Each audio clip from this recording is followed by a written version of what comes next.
안녕하세요. 코인 생존계 차례입니다. 데일리 영상 시작합니다. 아주 핫한 뉴스예요. 새벽 5시 반입니다. 오늘. 방금 들어온 소식. 게임스탑 이사회가 만장일치로 대차 대조표에 비트코인을 추가하는 걸 승인했다. 게임스탑 같은 경우에는 이제 47억 5천만 달러의 현금이 있으니까 약 6조 정도의 돈이 현금으로 있는 아주 현금 부자인 회사입니다. 저번에 마이크로소프트 얘기가 갑자기 생각이 나요. 작년 12월쯤이었죠. 11월 말이었는데 마이크로소프트 이사회에서는 약간 만장일치이다시피 해서 비트코인을 안 사겠다고 했는데 확실히 게임스탑 같은 회사들 이제 돌아갈 것이 없고 비즈니스가 좀 작은 뭔가 그런 회사 현금만 많은 회사들은 선택지로 비트코인이 있는 것 같아요. 이거 말고도 어제 제가 여러 가지를 쭉 보니까 뭐 미국 입장에서도 금을 팔고 비트를 사는 것도 가능성이 있다라는 얘기를 좀 보긴 했는데 루머긴 하지만 좀 근거 있는 루머였어서 그것도 갑자기 생각이 나고 아서히즈 같은 경우가 사실 비트코인 10만 달러일 때 혹은 10만 달러 전일 때 트럼프 대통령 이제 미국 대선이 치러지기 전에 아서히즈가 썼던 가설이 있어요. 네, 그 가설 했던 말부터 약간 제가 요약을 해드리면 트럼프가 대통령이 되면 비트가 올랐다가 내렸다가 올라갈 것이다. 가 일단 아서가 했던 말이고 그리고 비트가 10만 달러 넘어왔을 때 비트가 7만 달러까지 떨어질 것이다 라고 했는데 확실히 아서가 정확한 가격은 못 맞춰도 어느 정도의 방향은 잘 본다라는 생각이 저는 드는 것 같습니다. 그래서 아서가 이번에 한 말은 비트가 7만 달러를 도달하기 전에 11만 달러를 먼저 도달할 것이고 11만 달러를 도달하면 25만 달러까지 멈추지 않고 올라갈 것이다라는 얘기를 했는데 뭐 그거는 사실 모를 일이지만 어쨌든 방향이 이제 저점이 나왔다고 아서는 보고 있는 상황인 것 같습니다. 아서이즈는 쉽게 말하면 비트맥스의 창업자입니다. 자, 그리고 트럼프 대통령 월드 리버티 파이낸셜이 달러화 연동 스테이블 코인인 USD1, 그러니까 달러 스테이블 코인을 만들었다는 거죠. 여기서 뭔가 돈 냄새를 맡았거나 미래에 결국 달러 스테이블 코인이 세상을 움직일 수 있다라고 생각을 하는 것 같아요. 자신들이 가지고 있는 자산 포트폴리오도 꽤 많고, 달러 코인이 있다는 게 확실히 뭐 보시면, 어, 그 블랙락의 1년 수익이랑 제가 지금 헷갈리는데 정확하게 알 수 있습니다. 워렌 버핏의 버크셔 쇼웨인가 블랙락인가의 1년 수익이랑 테더 회사에서 냈던 1년 수익이랑 같고 테더 회사가 진짜 말도 안 되는 게 테더라는 게 달러 코인이잖아요. 테더 회사가 미국의 채권을 일곱 번째로 많이 산 기업이에요. 고객이에요, 고객. 그러니까 국가도 아니고 기업도 아니고 다 합쳐진 그 파이에서 일곱 번째로 많이 산 게 테더거든요. 테더의 직원 수가 30명인가? 잠시만요. 네, 당시에 블랙락만큼 돈을 많이 벌었고, 그게 작년 지표니까 재작년 매출인가 작년 매출인가일 거예요.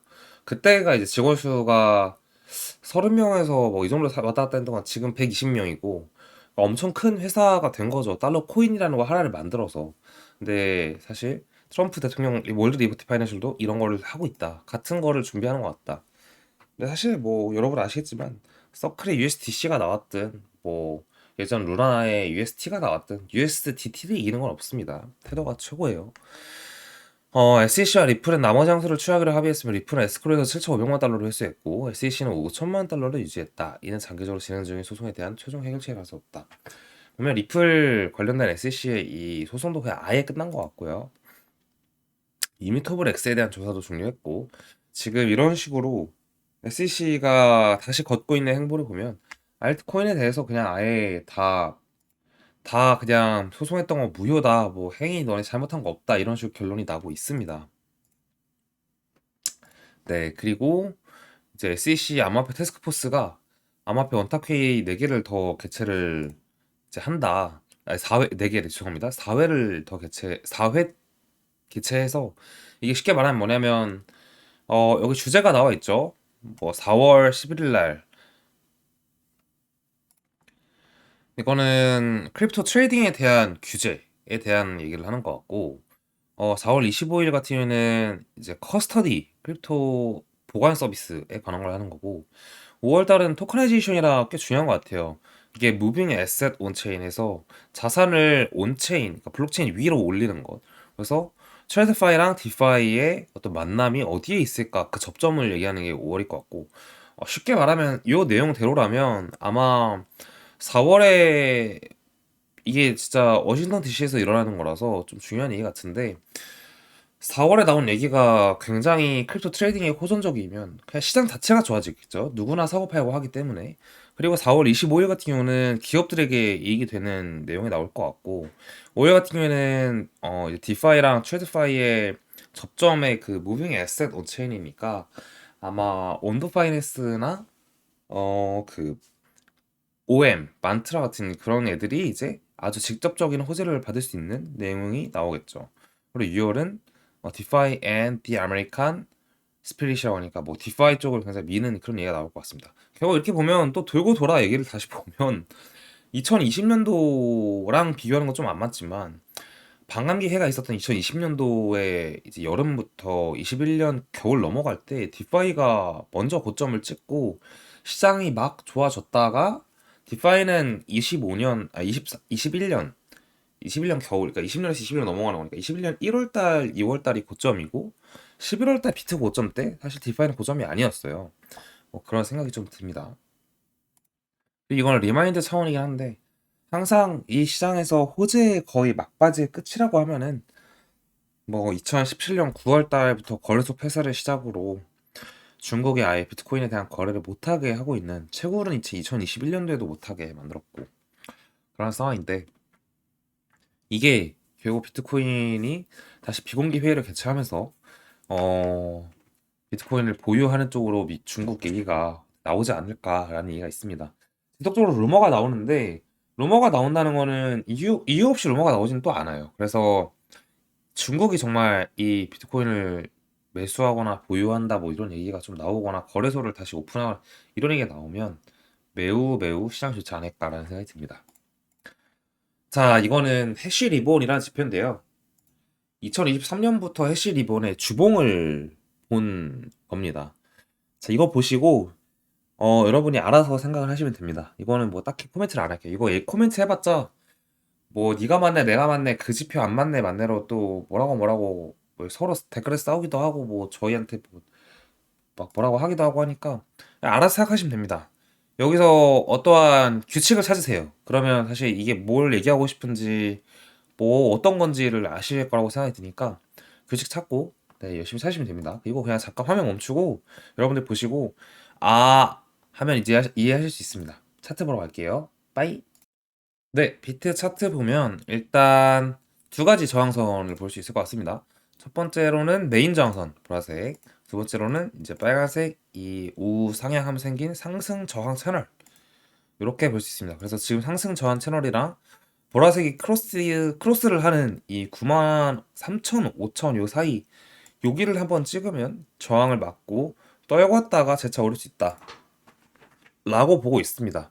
그래서 우리가 저번에 아이디어 복귀를 살짝 하자면 요 채널 요게 생기기도 전이죠. 요때 이렇게 만들어졌는데 요 구간 이게 86,680인데 요 구간을 넘으면 이제 올라가는 방향으로 바닥이 잡힐 것이다 라고 해서 살짝 올라갔다가 저항 맞고 이렇게 두 개를 이어보니까 이게 저항을 맞은 거죠. 그 다음에 다시 내려왔다가 요 구간 살짝 들렸다가 다시 올라가고 있습니다. 그래서 아래로 매물대를 받는다라고 하면 85,000대부터 받을 수 있어서 요 박스의 하단부부터 받기 시작해서 정말 혹시나 모르는 이 파란색 지지선 7만대 후반 8만까지 받으면 되고, 위로는 이제 슬슬 분할 매도가 나가야겠죠. 여기 9만대부터 해서 9600대까지 매도가 나가면 일단 이번에 단기적인 상승 추세는 이렇게 대응을 하면 될 것 같다라는 거고, 장기적으로는 아까 아서 헤이즈 글도 그렇고 보시면 되게 간략합니다. 아래로는 이제 손익 비를 보면은 위가 더 짧고 아래가 길죠. 아래로는 이제 뭐 7만 후반대까지 열려 있고 위로는 9만 초반대까지 일단 열려 있다. 9만 초반대를 가면 일단은 리스크를 해지하기 위해서는 분할 매도나 아니면 매도를 하고 나서 그 다음에 시장을 보는 게 맞는 것 같고, 이 9만 중반을 넘어버리면 그때는 이제 새로운 세상이 또다시 열릴 수 있다.